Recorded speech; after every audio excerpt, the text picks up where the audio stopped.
visus tos normatīvos aktus, MK noteikums, viss taču nav normāli cilvēkam, ne laika, ne viņiem vēlmes ir ļoti viņas izpētīt. Labi, pieņemsim štruns ar tiem invalīdiem, bet māmiņas ar ratiem arī netiek iekšā.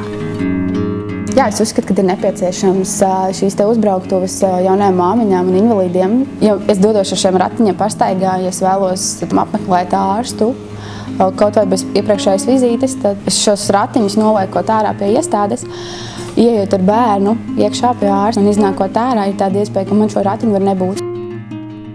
Kaut ir 2 pakāpieni, viņš ir nepieejams. It kā sīkums tas ir, bet tas ir piemēram tik aktuāls, ja, cilvēkiem, kam ir mazākie kustību traucējumi. Bieži ar mazbērniem eju staigāt arī.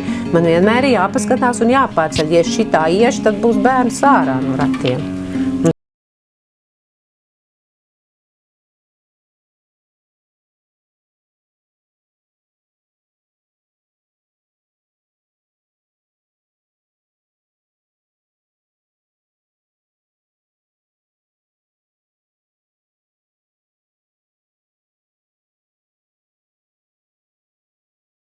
Septiņi, vienā pusē ir kā tā Māragai. Un tad kaut kādiem kruķiem ar ratiem jau nav iespējams tur iebraukt.